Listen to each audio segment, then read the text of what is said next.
My mom said, "Your sister's coming with her 2 kids to live with us, so you need to leave, you parasite." I asked, "You're joking, right?" She laughed and said, "No, I'm serious." The next morning, while she went to pick them up, I changed the locks and moved out. Now she's calling me, panicking. Can you imagine pouring your heart and soul, every ounce of your being, into helping the person who needs you most, only for them to call you a parasite and throw you out like trash? Because that's exactly what my own mother did to me. Hi, I'm Audrey, I'm 32, and 3 years ago, my entire world shifted. My dad died suddenly, and honestly, it shattered our family. My mom, Barbara, fell into a deep depression. Her health went downhill fast, arthritis flaring, blood pressure spiking, and she couldn't keep up with anything, especially the bills. Dad had some life insurance, but it wasn't enough to cover the mortgage and all their debts. I was living my own life, working a decent job at Thompson Marketing, but seeing her struggle, it just felt obvious what I had to do. I gave up my apartment, packed my bags, and moved back home, right into my old childhood bedroom. It's temporary, I told myself, packing up my modest belongings. 6 months, maybe a year tops. Yeah, well, that was 3 years ago. For 3 years, I became the caretaker. My alarm clock went off at 6 a.m., I'd make breakfast for both of us, make sure Mom took her meds.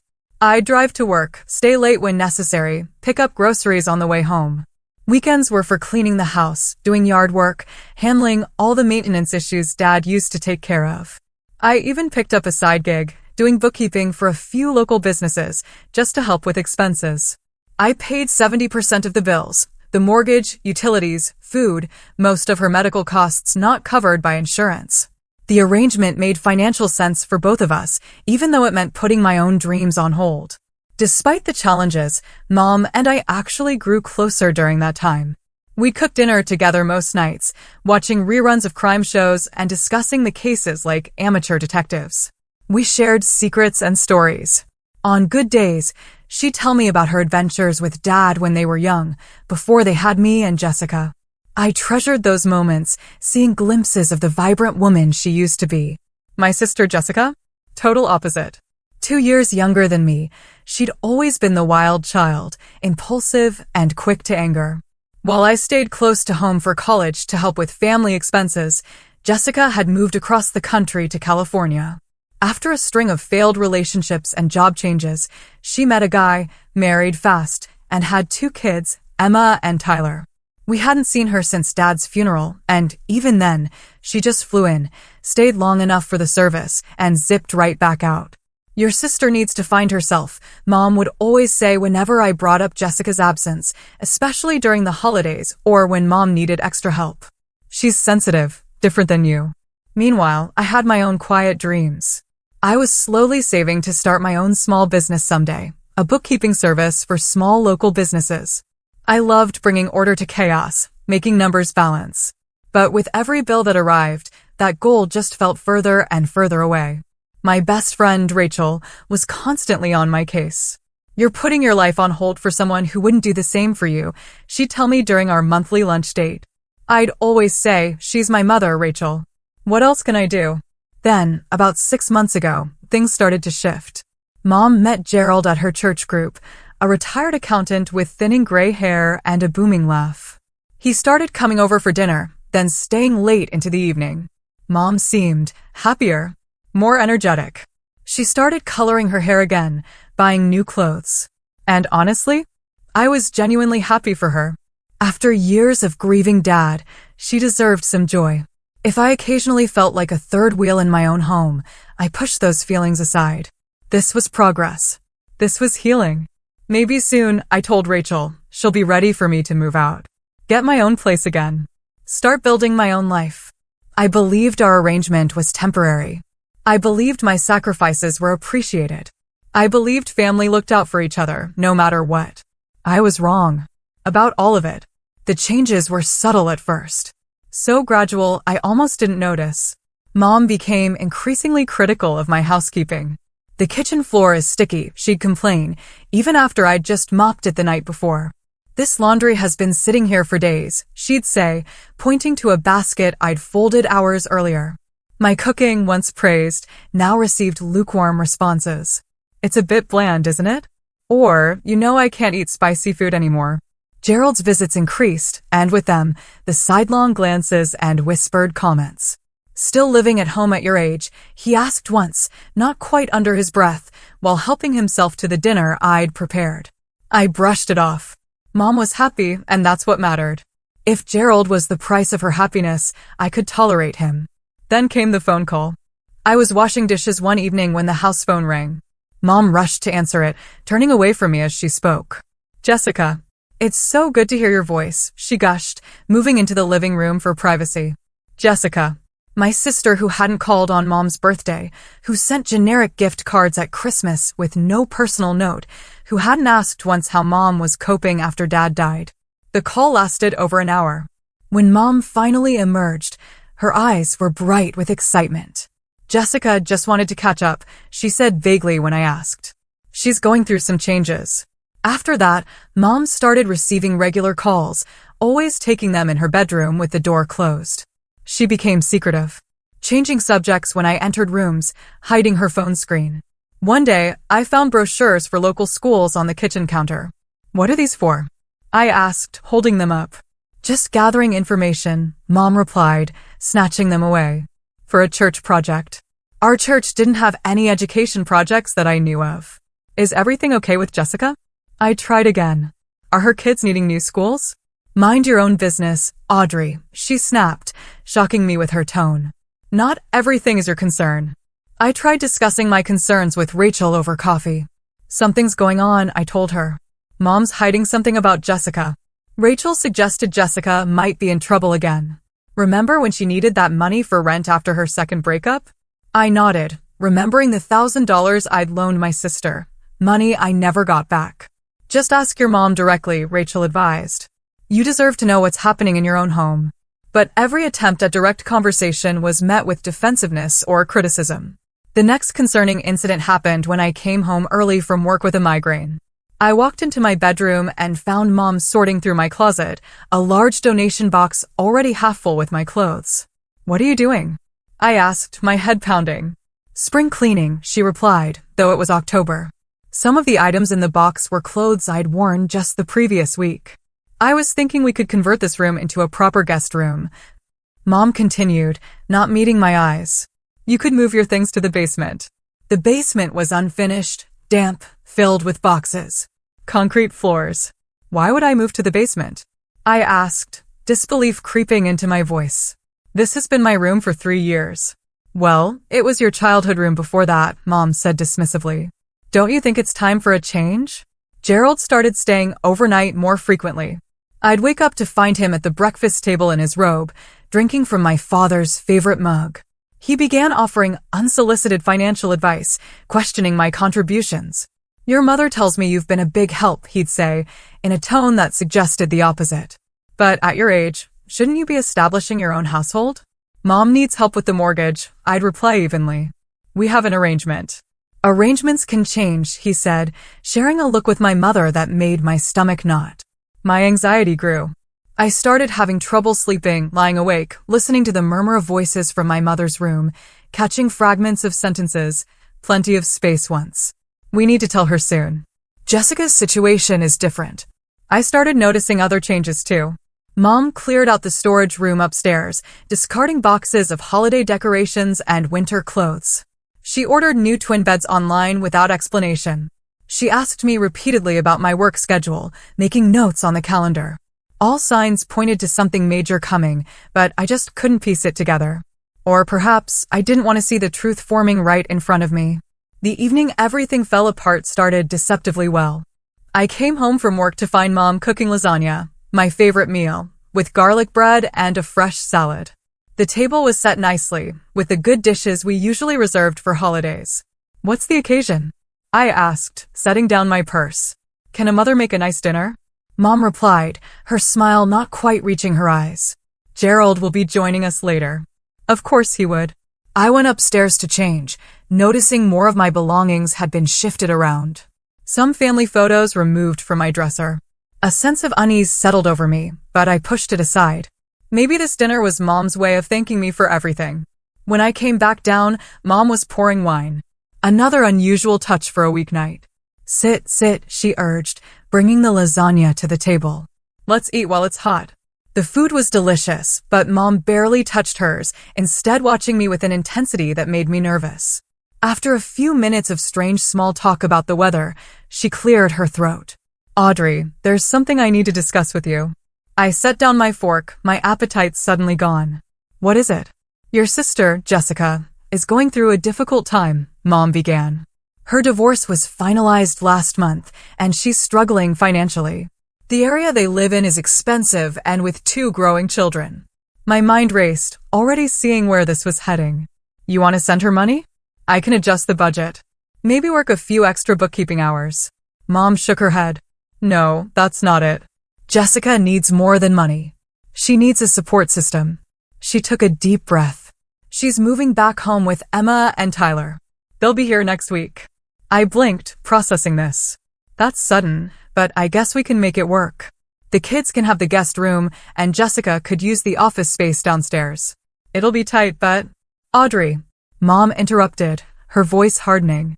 You don't understand. Jessica will need your room. The children will need space too. You'll need to find another place to live. The words hit me like a physical blow. What? You're 32, a grown woman, Mom continued, not meeting my eyes. Jessica needs help with her kids. They're only 8 and 6. They need stability, their grandmother support. And I need to leave? Just like that? My voice rose in disbelief. After everything I've done here? I pay most of the bills, Mom. I've kept this house running for 3 years while you grieved. Don't exaggerate. Mom snapped. I've contributed my share, and now my daughter needs me. I'm your daughter too. The words burst out of me. Yes, but you're an adult. Jessica is in crisis. Mom's expression grew cold. Those children need a home. And what about our arrangement? The mortgage, the utilities, the groceries I buy? Who's going to handle all of that if I leave? Gerald has offered to help with the finances, and Jessica will contribute when she gets settled. Gerald. Of course. The pieces suddenly fell into place. The secret phone calls, the storage room clean out, the new beds. They'd been planning this for weeks, maybe months. So you're just throwing me out after everything I've sacrificed to help you? Don't be so dramatic, Audrey. I'm giving you a week's notice. That's generous. Asterisk generous. Asterisk, I couldn't believe what I was hearing. I've put my entire life on hold for you.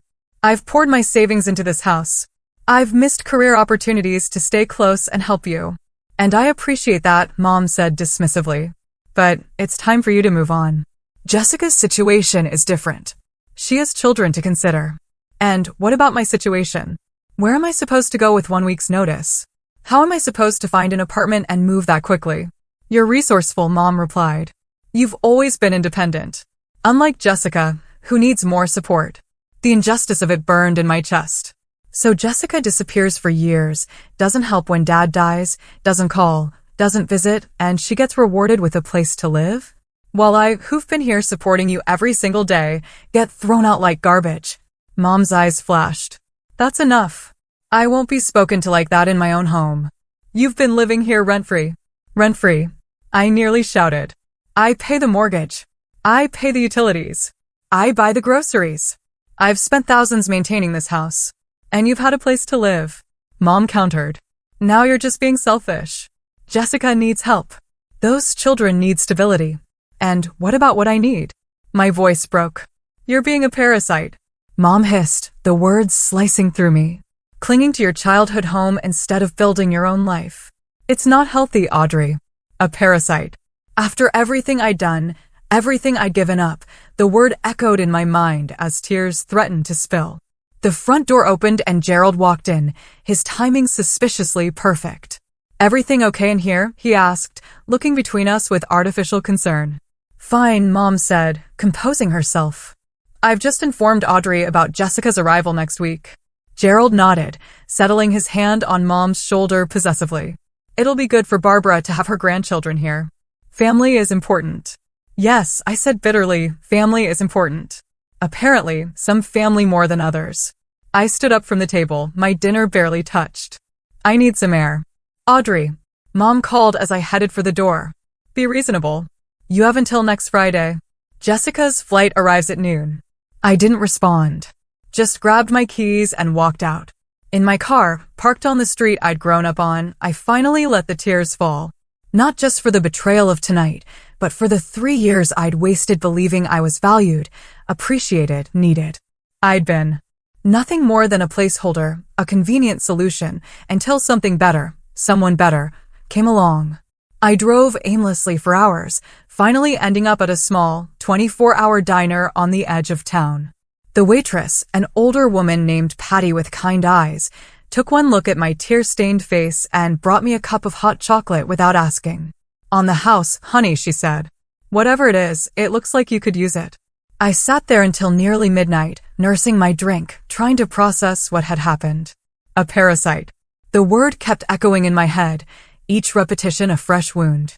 How could Mom see me that way after everything I'd done? When I finally returned home, the house was dark. I crept up to my room and closed the door quietly, leaning against it as fresh tears threatened. Looking around at the space I'd occupied since childhood, I noticed how much had already changed. My bookshelf partially emptied, photo frames removed, closet half cleared. They'd been erasing me gradually, preparing for my departure, long before telling me. I pulled out an old photo album from under my bed, one thing they hadn't found yet. Inside were pictures of our family when it had been happy and whole. Dad teaching me to ride a bike. Mom braiding my hair for the first day of school. Jessica and me building sandcastles at the beach. The 4 of us at my college graduation, smiling proudly. Where had that family gone? When had I become disposable? I thought about all the sacrifices I'd made. The job opportunity in Seattle I'd turned down because it was too far for Mom. The dating relationships I'd let fizzle out because I didn't have time between work and caring for the house. The $7,000 from my savings that had gone toward the new roof last year. The nights I'd stayed up researching Mom's medications, coordinating her doctor's appointments, managing her care. All of it meaningless now. All of it forgotten. Sleep eluded me that night. I tossed and turned, replaying the conversation and thinking of all the things I should have said. By morning, my eyes were swollen and my head pounded, but I forced myself to get up and face the day. I went downstairs early, hoping to avoid Mom, but she and Gerald were already in the kitchen. They fell silent when I entered. "Morning," I said stiffly, pouring myself coffee. Neither responded. I stood at the counter, back to them, listening to their hushed conversation. "The smaller bedroom would be perfect for Tyler," Gerald was saying. "Emma can have the larger one since she's older." "We'll need to repaint," Mom replied. "Audrey's taste is so drab. Emma loves purple." They were already planning the renovation of my room, the room I was still occupying. The betrayal cut deeper. After they left for Gerald's doctor's appointment, I sat at the kitchen table, trying to form a plan. I needed an apartment, moving help, money for deposits and furniture. A week wasn't enough time. Out of habit, I checked the household accounts on my laptop. We had a joint checking account for bills and household expenses. I'd always been transparent about the finances, showing Mom every transaction, discussing major expenditures. The balance was $960, significantly lower than it should have been. Scrolling through recent transactions, I found a withdrawal of $3,000 2 days earlier. Money that had been earmarked for winter heating bills and property taxes. My hands shook as I clicked through to the transaction details. The withdrawal had been made by Barbara Sullivan, my mother, at the bank branch downtown. No explanation, no discussion with me beforehand. $3,000. My money, primarily money I'd worked extra hours to save. As I sat there, staring at the screen, an email notification popped up. It was from Mom's account to her friend Linda. She'd accidentally copied me, or more likely, she'd meant to email Jessica Sullivan and hit Audrey Sullivan in her contacts instead. The subject line read, bedroom furniture. Against my better judgment, I opened it. Linda found the perfect bunk beds for the kids at West Side Furniture. Gerald thinks we should wait until Audrey's out before delivery, but Jessica says they can be stored in the garage temporarily. So excited to have my real family home again. Barbara. My real family. The words were a knife to my heart. I scrolled down to see the previous messages in the thread. What I found was worse than I could have imagined. Weeks of correspondence about Jessica's return. Discussions of how to handle the Audrey situation. Complaints about my presence in the house. She's become so entitled, Mom had written in one email. Acting like the house is half hers because she pays some bills. Some bills? I paid almost everything. Jessica needs a fresh start, another email read. The kids deserve their grandmother's full attention. Not shared with their aunt who refuses to launch her own life. I closed the laptop, feeling physically ill. How long had this been planned? How long had I been the obstacle to their perfect family reunion? As if on cue, the house phone rang. I let it go to voicemail, then listened as Jessica's voice filled the kitchen. Mom, it's me. Just checking that everything's on track for next week. You're sure Audrey will be out in time? I don't want any drama with the kids there. Call me back. I played the message twice, listening to my sister's entitled tone. She hadn't spoken to me directly in over 2 years, and now she was orchestrating my eviction without so much as a conversation. The phone rang again, almost immediately. This time, I heard Mom's voice as the answering machine picked up. Jessica, honey, it's Mom. Yes, everything's on schedule. Don't worry about Audrey. She always does what I tell her. She'll be gone before you arrive. Call me later about the school enrollment forms. Always does what I tell her. The words echoed in my head, illuminating a lifetime pattern I'd been too close to see. I'd always been the reliable one, the responsible one, the one who sacrificed. Jessica had always been the one who needed help, who deserved compassion, who required support. I'd spent my entire life trying to earn the love Mom gave Jessica freely, and I never would. That afternoon, I had a scheduled meeting with my boss, Mrs. Kendall, about quarterly targets. At the end of our discussion, she mentioned an opportunity. We're expanding the digital marketing department, she said. There's a senior administrative position opening up, more responsibility, better pay, potential for advancement. I thought of you immediately, Audrey. In the past, I would have hesitated, thinking about my commitments at home. But today, something had shifted. I'd be very interested, I replied. What would the hours be like? It would require some evenings, occasional weekends during campaigns. Definitely more of a commitment than your current role. I can do that, I said firmly. My situation at home has changed. I have much more flexibility now. Mrs. Kendall looked pleased. Excellent. Let's discuss details next week. Walking back to my desk, I felt a strange sense of clarity emerging through the pain. For 3 years, I'd been a doormat, allowing myself to be used because it was easier than standing up for myself. Because I thought that's what family did for each other. But family didn't do what Mom and Jessica were doing to me. Family didn't discard someone who had given everything. Family didn't call you a parasite while taking your money. That night, alone in my room, I made a decision. I wouldn't be a doormat anymore. I wouldn't leave my home of 3 years with my tail between my legs, grateful for a week's generous notice. I would take control of the situation. And I would make sure Mom and Jessica understood exactly what they were losing. The next morning, I emerged from my room with a new attitude. I smiled at Mom over breakfast, agreed with Gerald's inane comments about the weather, and announced I'd be spending the weekend with Rachel to start planning my move. That's good, Mom said, clearly surprised by my lack of resistance.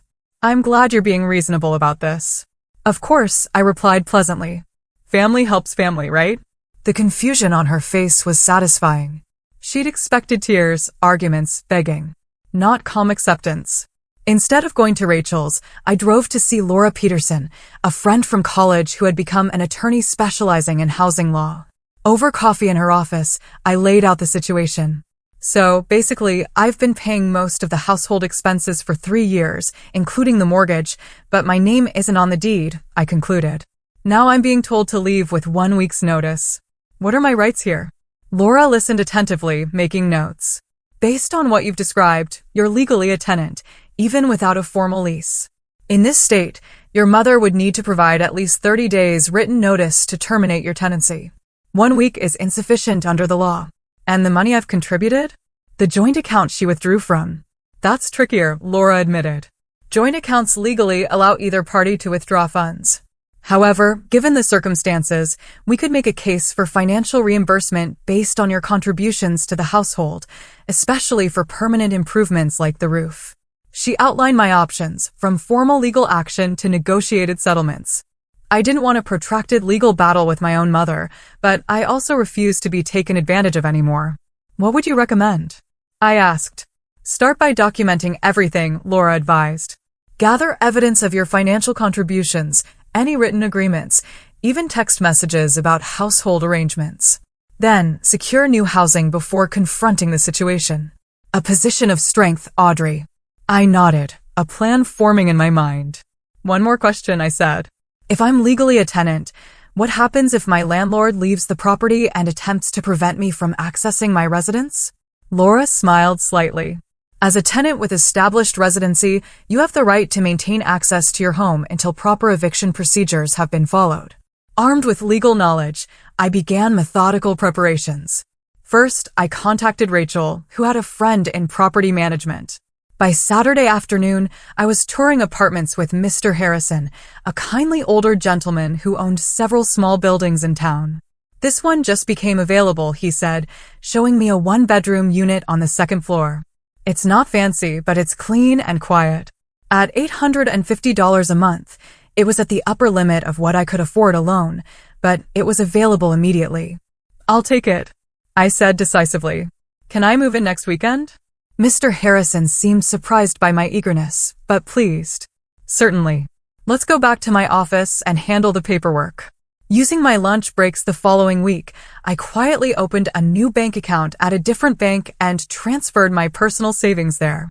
I calculated a strict budget, factoring in rent, utilities, and living expenses without the cushion of sharing costs with Mom. After work each day, I sorted through my belongings, separating the essential from the optional. Clothes, personal documents, and irreplaceable items were packed first into suitcases I stored in my car trunk. Books, kitchen items I'd purchased, and electronics followed, smuggled out in small batches. My coworker Michael, who owned a pickup truck, agreed to help with larger items on Saturday. Moving day is always better with free pizza and beer, he joked when I offered to pay him. I made an appointment with a locksmith for Friday morning, explaining my situation carefully and confirming they could come exactly at 9:30 a.m. I requested copies of all utility bills, bank statements, and home repair receipts, creating a folder of documentation as Laura had suggested. Throughout the week, I maintained the charade of reluctant acceptance. I responded to Mom's thinly veiled excitement about Jessica's arrival with mild pleasantness. I answered Gerald's probing questions about my moving plans with vague assurances. Found a place yet? He asked over dinner Wednesday night. Working on it, I replied noncommittally. It's a tight market. You could always stay with a friend temporarily, Mom suggested, clearly concerned I might try to extend my stay. I'll figure something out, I said with a smile that didn't reach my eyes.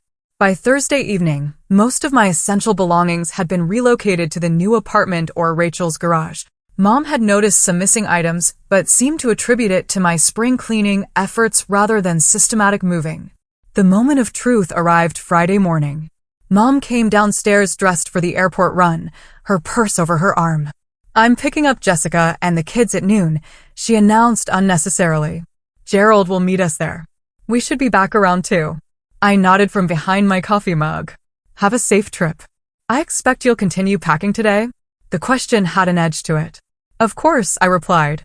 I know how important it is to have the room ready for the kids. She seemed satisfied with that answer. There are some boxes in the garage you can use. I'll see you this afternoon. As her car backed out of the driveway, I felt a strange calm settle over me. For 3 years, I'd put her needs first, sacrificed my independence, compromised my future. All for family. All for love.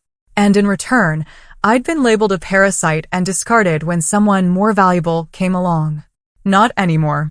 I watched until her car disappeared around the corner, then pulled out my phone and made the call that would change everything. Sullivan Residence, I said when the locksmith answered. Yes, 9:30 is perfect. Thank you. While waiting, I did a final sweep of the house, gathering the last of my personal documents, birth certificate, passport, the deed to my car. I found the folder containing the roof repair contract showing my payment receipts for the new water heater and kitchen appliances I'd purchased, and 3 years of bank statements showing my contributions to household expenses. At exactly 9:35, a white van pulled into the driveway. A middle-aged man in a gray uniform approached the door. Miss Sullivan? I'm Tony from Secure Lock and Key. You called about changing the locks. Yes, thank you for coming so quickly, I replied, ushering him in. All the exterior doors, please. And I'll need 4 sets of keys. Tony nodded, surveying the entryways. Should take about an hour for all 3 doors. Any specific type of lock you prefer? Whatever is most secure, I said. Price isn't an issue. As Tony began working on the front door, removing the old hardware, Mrs. Fletcher from next door wandered over, curiosity evident on her face. Everything all right, Audrey? She asked. Your mother mentioned you were moving out soon. Just upgrading the security, I replied with a smile. Mom's been concerned about the old locks. Mrs. Fletcher nodded, but her expression remained skeptical. I saw you taking boxes out to your car all week. Barbara said Jessica's coming back today with the children. That's right. Never thought I'd see that girl again after how she left. Mrs. Fletcher continued, your poor father was heartbroken. And now she's moving back in with Barbara, pushing you out. She shook her head disapprovingly. I stared at her, surprised by her insight and apparent support. Everyone in the neighborhood knows how much you've done for your mother, Mrs. Fletcher said, patting my arm. Don't think we haven't noticed who mows the lawn and fixes the gutters, who drives Barbara to her appointments and picks up her prescriptions. Her words were unexpectedly comforting. Thank you for saying that. Truth is truth, she replied simply. Your father would be proud of you and ashamed of this situation. She glanced at the locksmith again. You do what you need to do, dear. Some lessons need to be learned the hard way. With that cryptic statement, she returned to her yard, leaving me with a strange sense of validation. At least someone had seen my efforts, recognized my sacrifices. By 11 a.m., Tony had replaced all 3 locks and handed me the new keys. All set, Miss Sullivan. These are high-security locks. Much better than what you had before. Perfect, I said, paying him and adding a generous tip. Thank you for fitting me in today. Once the locksmith left, I called Rachel and Michael, who arrived within 20 minutes with Michael's truck. Together, we loaded my remaining furniture, the desk I'd bought in college, my reading chair, the bookshelf Dad had built me for my 16th birthday. You sure about this? Rachel asked as we carried boxes to the truck. It's pretty drastic. I'm sure, I replied. I've spent 3 years being a doormat. It stops today. By noon, the house was cleared of my presence, except for a few strategic items I'd left in my room. Enough to make it appear I was still in the process of packing rather than completely gone. I took one last walk through the home where I'd grown up, where I'd cared for my father in his final months, where I'd supported my mother through grief. It didn't feel like home anymore. It felt like a place where I'd been used. We finished setting up my new apartment just after 1. It was small but cozy, with my familiar furniture making it feel instantly like mine. Rachel had brought houseplants and a welcome mat as housewarming gifts. Michael helped assemble my bed frame and hang curtains. Not bad for a rush job, Rachel said, looking around with satisfaction. It already feels like you. I nodded, emotions suddenly tightening my throat. For the first time in years, I had space that was truly mine. No one to criticize my decorating choices, question my schedule, or make me feel like an unwelcome guest. Thank you both, I managed. I couldn't have done this without you. After they left, I checked my phone. 3 missed calls from Mom, starting at 12:45. 1 voicemail. Audrey, we've landed and are heading home. Gerald is picking us up. Please make sure the guest room is ready for the children. Call me back. No, please. No, thank you. Just more demands. At 2:17 p.m., my phone rang again. Mom's number. I let it go to voicemail. A text followed almost immediately. We're home. Where are you? The key isn't working. I smiled slightly, imagining their confusion at the door. Another call.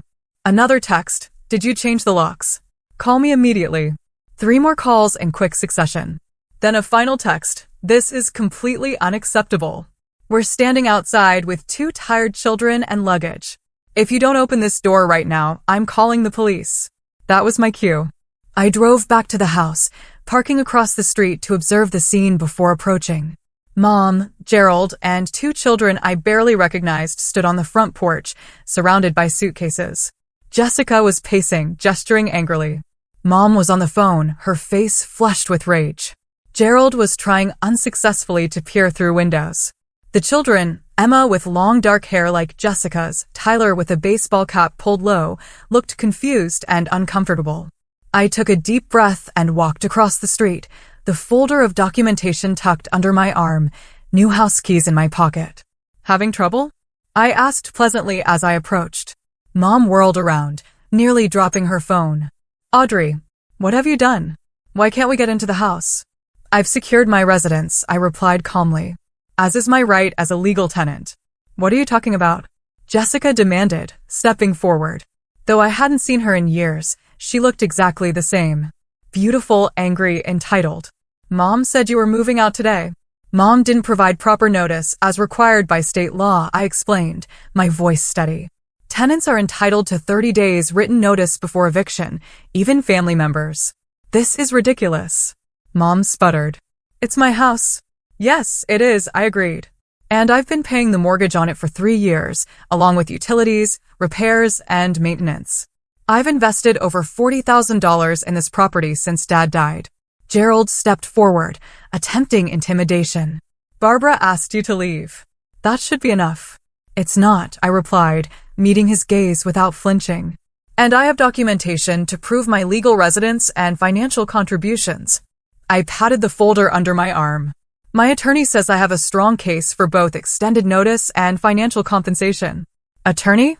Mom looked shocked. You consulted a lawyer against your own mother? I consulted a lawyer to understand my rights, I corrected. After you withdrew $3,000 from our joint account without discussion. After you called me a parasite in the home I've maintained and paid for. After you and Jessica planned behind my back to displace me with 1 week's notice. Jessica rolled her eyes dramatically. Always the victim, Audrey. Mom needs help with the kids. I'm going through a divorce. Can you think of someone besides yourself for once? The irony of Jessica, who had contributed nothing for years, accusing me of selfishness was almost laughable. I've thought of others for 3 years, I replied evenly. I've put my life on hold to support Mom after Dad died. Something you didn't bother to do. I've paid bills, maintained the house, coordinated medical care, and been here every single day while you were too busy to even call on her birthday. That's enough. Mom interjected, glancing nervously at the children who were watching our exchange with wide eyes. Just open the door, Audrey. We can discuss this inside. We can discuss it right here, I said firmly. I'm willing to move out on proper terms, 30 days notice as legally required. Repayment of the $3,000 you withdrew from our joint account. And fair compensation for my investment in home improvements, including the new roof and water heater. This is extortion. Gerald blustered. This is business, I corrected. You've treated me like a business arrangement rather than family, canceling our agreement unilaterally when a better option came along. I'm simply responding in kind. Mom looked around nervously, aware that neighbors might be watching. Fine. Let's go inside and work this out. I pulled the new house keys from my pocket. I'll unlock the door, but I won't be staying.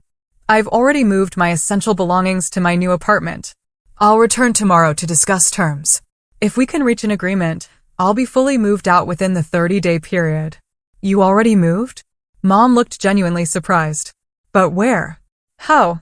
I made arrangements, I said simply, unlocking the door. Unlike some people, I don't expect others to solve my problems for me. As the door swung open, I handed Mom 1 set of keys. I've left detailed documentation of all my financial contributions on the kitchen table, along with a formal response to your verbal eviction notice.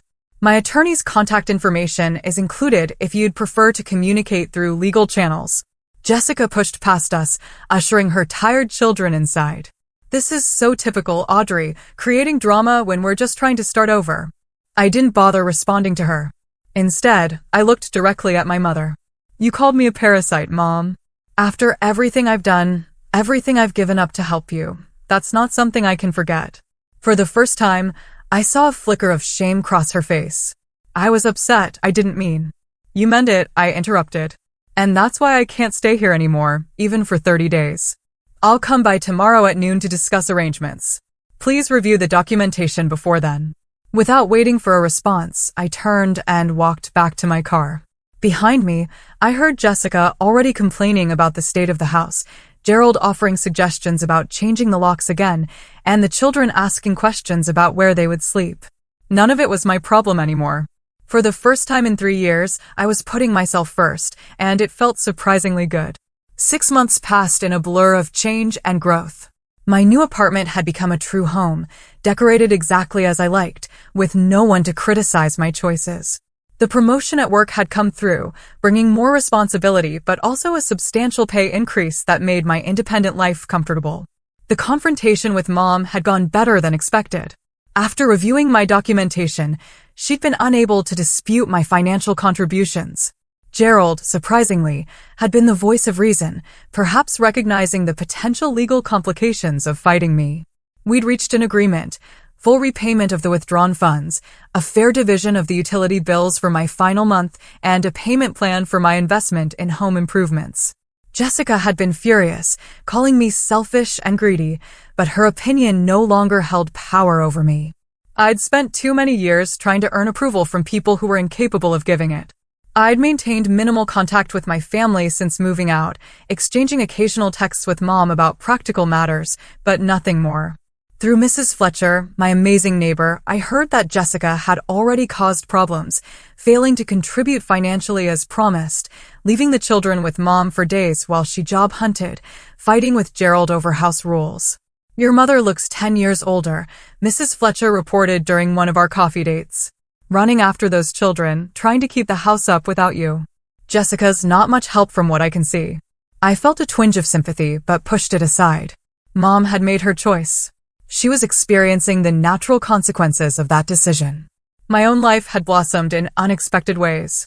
With encouragement from Mrs. Kendall, my boss, I'd enrolled in evening business classes to enhance my credentials. I'd reconnected with old friends I'd neglected during my caretaking years. I'd even started dating again.